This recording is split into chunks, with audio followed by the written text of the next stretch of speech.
कई फिल्मों में, किताबों में, मैगज़ीन में, नॉवल में, या फिर आप अपने घरों में नानी, दादी, इन सब से आपने किस्से सुने होंगे बचपन में।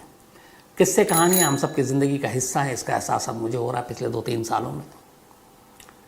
लेकिन कई किस्से ऐसे सुने या फिल्मों में आपने देखी, जब हम पढ़ते थे, कोई बहुत भला राजा था या किसी शहर या देश का कोई मुखिया, उसके ऊपर जुल्म होता था, लोग, जनता जो है वो परेशान होती थी, राजा के या उस मुखिया के लोग उसको तंग करते थे।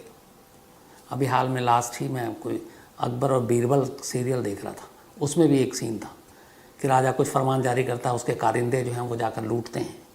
तो ऐसी बहुत परेशानियां होती हैं। तो कई ऐसे अच्छे राजा या फिर वो होते हैं हेड, जो खुद भेष बदल कर निकलते हैं अपनी जनता, अपनी रियाया का हाल चाल पूछने, और देखते हैं कहाँ किसको क्या परेशानी है, और फिर वापस आकर जब उन्हें सच्चाई पता चलती है उस हिसाब से एक्शन लेते हैं।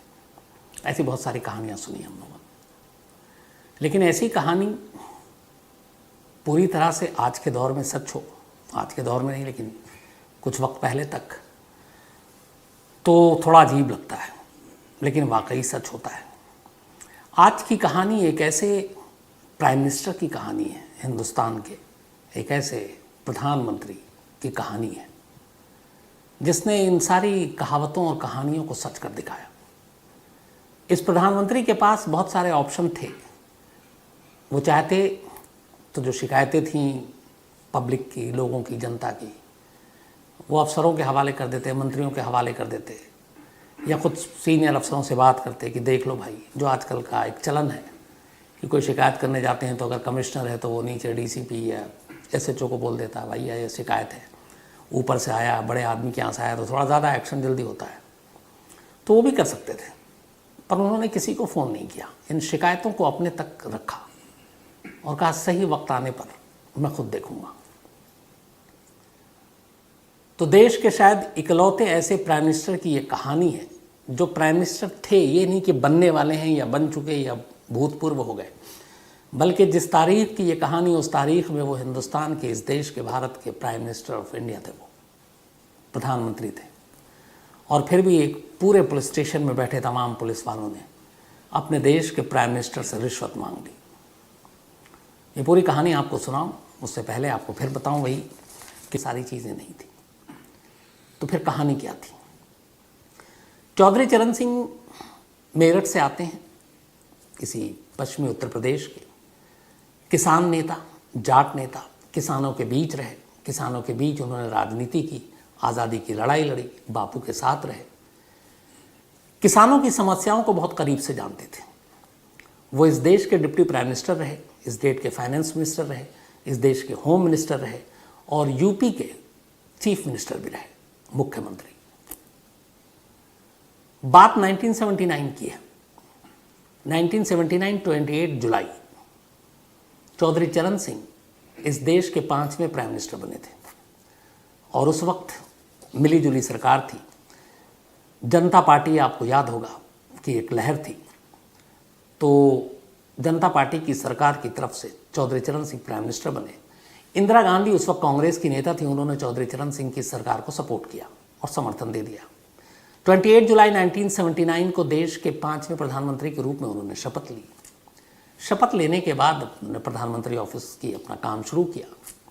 इस दौरान में प्राइम मिनिस्टर बनने से पहले उनके पास बहुत किसानों की शिकायतें आती थी और उसकी वजह ये थी कि यूपी के थे, यूपी के चीफ मिनिस्टर भी रह चुके थे कि सर यूपी में बहुत धांधली है, पुलिस वाले हमारे गरीब किसानों की बात नहीं सुनते, रिश्वत मांगते हैं। और ज़मीनों को लेके ख़ास तौर पर चौधरी चरण सिंह की ख़ास बात थी कि यूपी में लैंड रिफॉर्म, भूमि सुधार पे उन्होंने बहुत काम किया था। तो किसानों की ये समस्या किसानों के बीच से उठे हुए एक शख्स तक पहुंचती, वो सुनते और जो उनसे बन सकती थी करते। लेकिन जब वो प्राइम मिनिस्टर बने और प्राइम मिनिस्टर ऑफिस में बैठे तो अचानक यूपी के किसानों को लगा कि अपने बीच का कोई आदमी इस देश का प्रधानमंत्री बना है। वो बेझिझक उन्होंने कंप्लेंट भेजना शुरू किया। जब वो अपने गाँव जाते तो वहाँ प्राइम मिनिस्टर नहीं होते, आम लोगों के बीच में हर एक को नाम से जानते थे, तो पहुंच जाते कि ये हो रहा है, ये हो रहा है, पुलिस सुनती नहीं है, पुलिस रिश्वत मांग रही। तो रिश्वत को लेके उनकी बड़ी सारी कंप्लेंट आई। एक प्राइम मिनिस्टर ऑफिस में उनके पास कंप्लेंट आई और वो कंप्लेंट इसी ऊसाहार थाने से आई थी। कुछ किसानों ने भेजा था कि हमारे ज़मीन का इशू है, कुछ दबंग लोग हमारे ज़मीन पे कब्जा कर रहे हैं, खेती हम करते हैं, अनाज बोले जाते हैं और थाने के जो स्टाफ हैं वो हमारी सुनते नहीं, वो हमसे तो रिपोर्ट लिखाने के भी पैसे मांगते हैं। तो इस थाने का नाम उन्हें याद था, ऊसराहार। इत्तेफाक की बात है कि प्राइम मिनिस्टर बनने के करीब 1.5-2 महीने बाद उनका दौरा यूपी का होता है। इटावा की तरफ जाते हैं पूरे लाव लश्कर के साथ। इसी दौरान उन्हें याद आया कि एक किसान ने कंप्लेंट की थी इस ऊसराहार थाने के बारे में कि यहाँ के पुलिस वाले बड़े करप्ट हैं, रिश्वत मांगते हैं। जो उनकी सभा और बाकी चीज़ें थी वो कार्यक्रम पूरा किया, शाम को उनको वापस दिल्ली लौटना है। अचानक वो अपने सिख। तो अब कहानी की शुरुआत करते हैं। बात 1979 की है। मैं कोशिश करूंगा कि आपको उस कैरेक्टर और उस प्राइम मिनिस्टर का नाम अपनी कहानी में ना बताऊं, आखिर में बताऊं, ताकि थोड़ी सी क्यूरियोसिटी बनी रहे। हालांकि ये भी जानता हूं क्राइम तक फैमिली मेम्बर बहुत होशियार हैं। आजकल सोशल मीडिया का ज़माना है, डिजिटल का ज़माना है, सुनते सुनते कुछ गूगल भी कर लेंगे तो बड़ा आसान भी है पता करना कि 1979 में प्राइम मिनिस्टर कौन था इंडिया का। लेकिन फिर भी इसमें भी एक पहेली है, क्योंकि 1979 में भी 2 प्राइम मिनिस्टर थे, तो इसलिए आप थोड़ी देर उलझिए।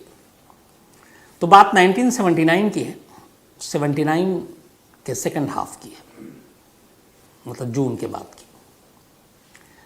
उत्तर प्रदेश में एक जगह इटावा है, आपको पता है पूरा इटावा बेल्ट, उधर थोड़ा चंबल का भी इलाका लगता है।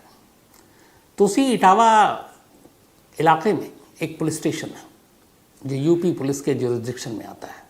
उस पुलिस स्टेशन का नाम है ऊसराहार। ऊसराहार। 1979 की एक शाम थी, करीब 6 बजे का वक्त था, अंधेरा होने जा रहा था। पुलिस स्टेशन में आमतौर पे जो गांव में मंजर होता है वैसे ही मंजर था।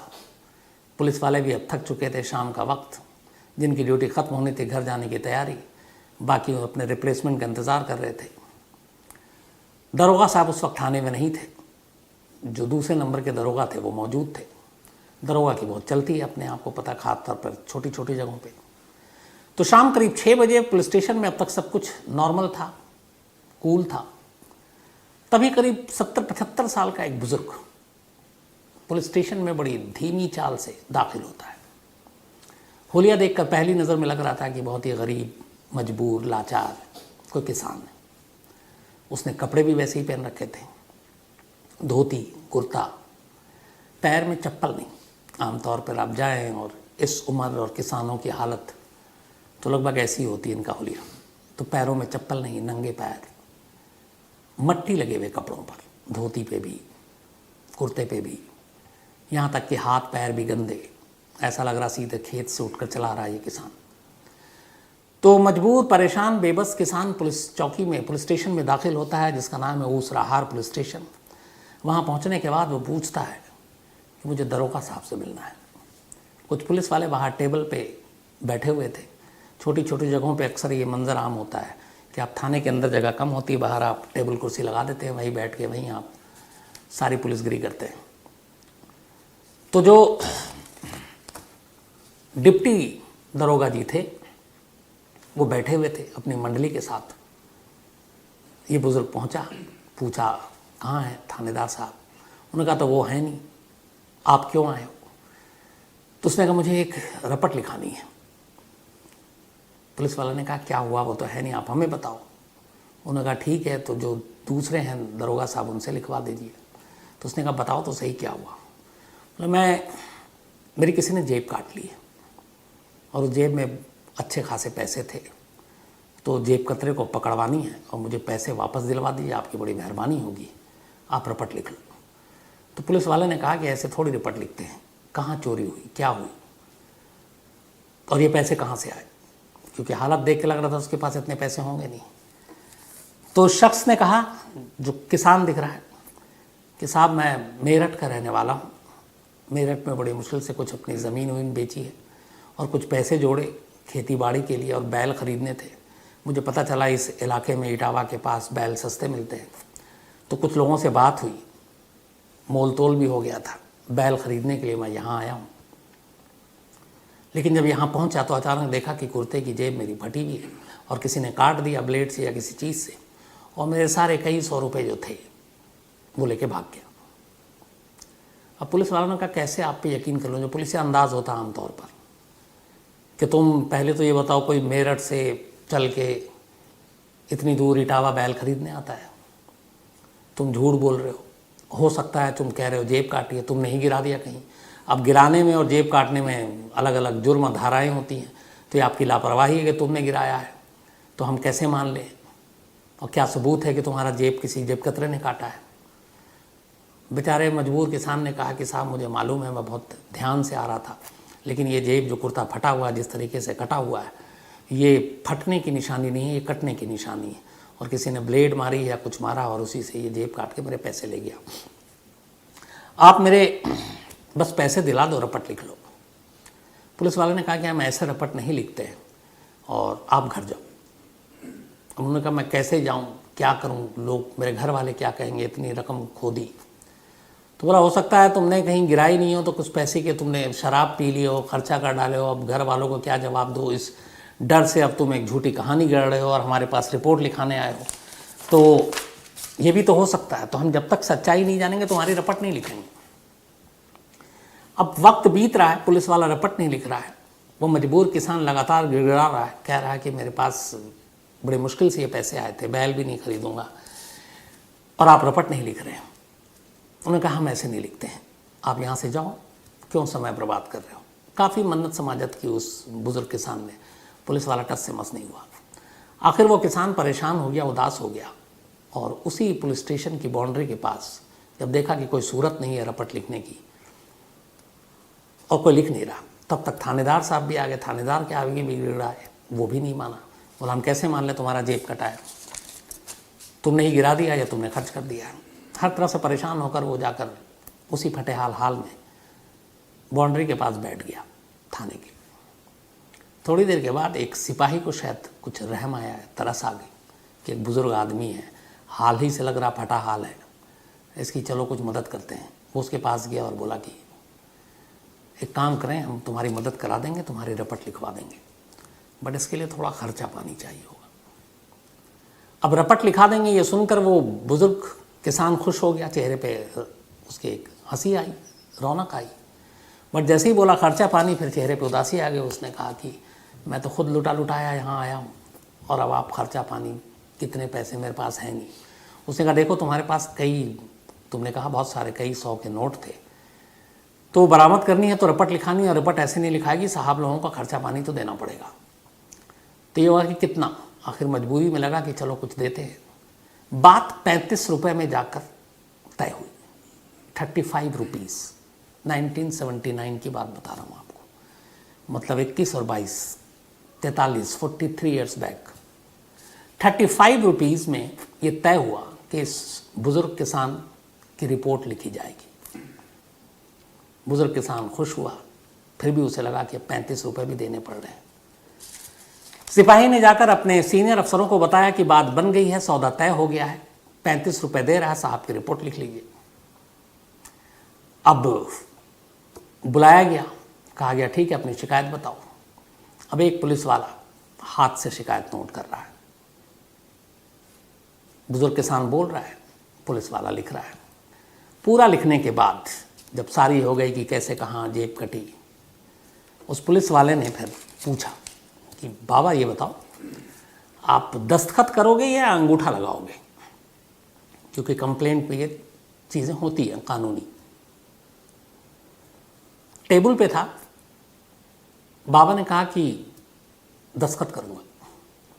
उसने पेन आगे बढ़ाया, उसी टेबल पे स्टैम्प पैड भी रखा हुआ था, क्योंकि गांव में थाना ज़्यादातर लोग अंगूठा लगाकर ही अपनी रिपोर्ट लिखाने वाले। तो अब उसने पेन उठाया, पेन उठाने के बाद साइन किया। साइन करने के बाद पुलिस जब उस पेपर को लेने के लिए आगे बढ़ा, तभी उस बुजुर्ग किसान ने स्टैम्प पैड को भी अपने पास खींच लिया। अब पुलिस वाला परेशान कि ये पेन भी ले रहा है, स्टैम्प पैड भी ले रहा है, मतलब क्या है? अगर ये साइन कर रहा है तो फिर अंगूठा क्यों लगा रहा है, और अगर अंगूठा लगाना है तो पेन क्यों लिया? लेकिन थोड़ी देर में उसके इन दोनों सवालों के जवाब मिल गए। उस बुजुर्ग किसान ने पहले साइन किया, उसके बाद अपने कुर्ते से उसी मैले कुचैले मट्टी लगे हुए कुर्ते की जेब में हाथ डाला। कुर्ते की जेब से जब हाथ बाहर निकाला तो हाथ में एक स्टैम्प था। उस बुजुर्ग किसान ने उस स्टैम्प को उस स्टैम्प पैड पे मारा और जहाँ साइन किया था अपने उस रिपोर्ट पे, उस पे उस स्टैम्प को मारा। मारने के बाद पर्ची आगे कर दी।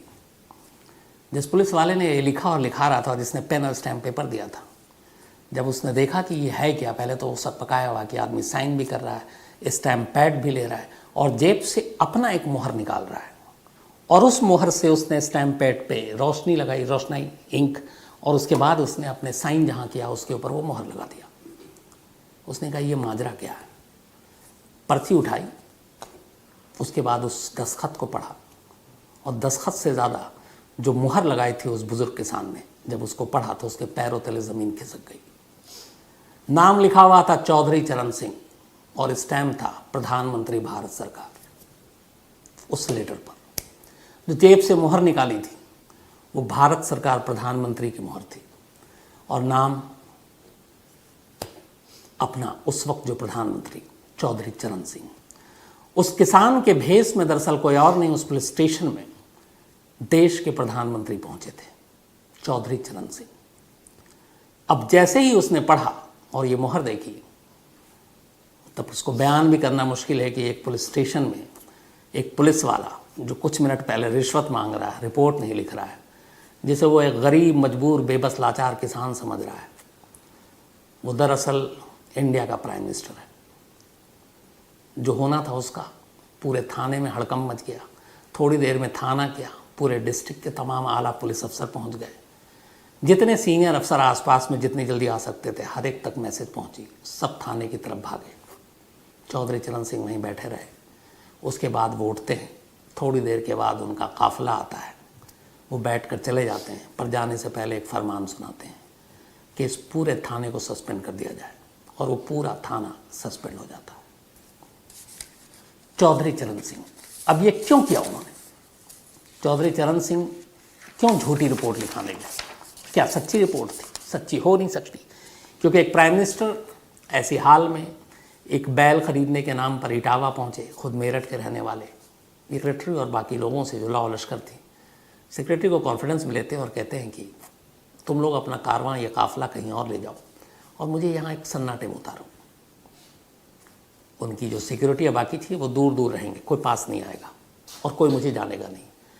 इसके बाद वो एक किसान का कपड़ा लेते हैं, एक खेत में जाते हैं, अपने हाथ पैर पे मट्टी लगाते हैं, चप्पल उतार देते हैं, अपने कपड़ों पे मट्टी लगाते हैं, उसके बाद गमछा लगाते हैं और एक बाल वाल बिखराते हैं, और एक जो मजबूर बेबस किसान की जो तस्वीर और हुलिया होनी चाहिए, अपने आप को उसी गेटअप में ले आते हैं, और उसके बाद पैदल चलते हुए उस उसराहार थाने पहुंचते हैं उस किसान की कंप्लेंट की वजह से।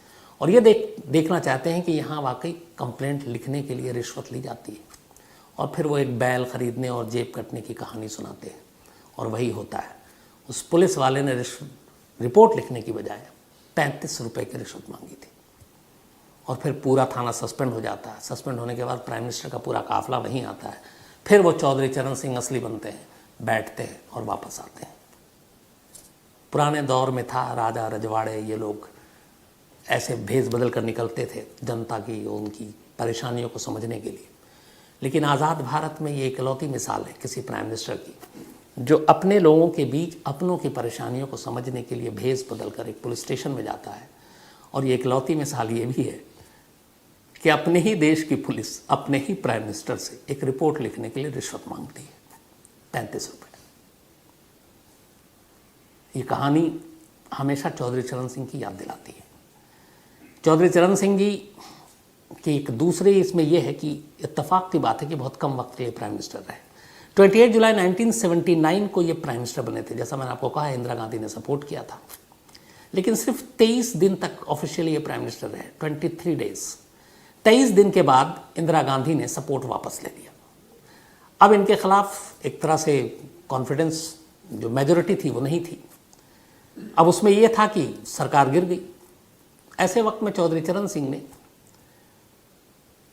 लोकसभा को भंग करने की सिफारिश कर दी, जो भी याद होगा आपको, लास्ट वीक पाकिस्तान में हुआ। तो सपोर्ट वापस, चौधरी चरण सिंह 23 दिन हुए सिर्फ प्राइम मिनिस्टर बने हुए, अब सरकार गिरनी तय। उन्होंने लोकसभा को भंग करने की सिफारिश कर दी, और इत्तेफाक से इसका कई विपक्षी पार्टियों ने विरोध किया। उन्होंने कहा कि भंग नहीं होनी चाहिए, कोई दूसरा बंदा प्राइम मिनिस्टर बनना चाहिए, लेकिन ऐसा हुआ नहीं और लोकसभा सचमुच भंग कर दी गई। राष्ट्रपति ने इसको मान लिया। तो 23 दिन तक प्राइम मिनिस्टर रहे और उसके बाद लोकसभा भंग हो गई, लेकिन राष्ट्रपति ने कहा कि जब तक नई व्यवस्था नहीं आ जाती आप केयर टेकर प्राइम मिनिस्टर रहेंगे। और इस तरीके से वो 14 जनवरी 1980 तक, यानी कि कुल 24 हफ्ते 24 वीक्स 6 मंथ इस देश के प्राइम मिनिस्टर रहे। ऑफिशियली 23 दिन केयर टेकर प्राइम मिनिस्टर के तौर पर, बाकी तो कुल मिलाकर चौधरी चरण सिंह 24 हफ्ते के लिए देश के प्रधानमंत्री रहे। उनके बेटे अजीत सिंह को आप जानते हैं, लोक दल से रिश्ता रहा, जाट नेता बहुत बड़े माने जाते हैं, किसान नेता बहुत बड़े माने जाते हैं, लेकिन ये जो कहानी उनके साथ जुड़ी हुई है ये हमेशा चौधरी चरण सिंह के कद को बहुत ऊपर कर देती है। तो बहुत सारे लोगों ने कहा था कुछ प्रेरणादायक, कुछ इस तरह की कहानियाँ, कुछ इतिहास के किस्से सुनाएं, तो उसी पे ख्याल आया था कि क्यों ना इस कहानी को आपके साथ शेयर करूं। उम्मीद है आपको पसंद आई होगी। तो आज कहानी में इतना ही, लेकिन कोशिश करूंगा इस तरह की और कहानियां मिले मैं आप तक पहुंचाऊं, ताकि बीच बीच में ये खून खराबा और बाकी, हालांकि मेरी क्राइम रिपोर्टिंग में यही दुश्वारी है कि मेरा असली काम इन्हीं चीज़ों को कवर करना है, लेकिन फिर भी कोशिश है कि इनके बीच में इस तरह की भी कभी कभी कहानियों को परोस दूं आपके सामने। तो आज कहानी में इतना ही।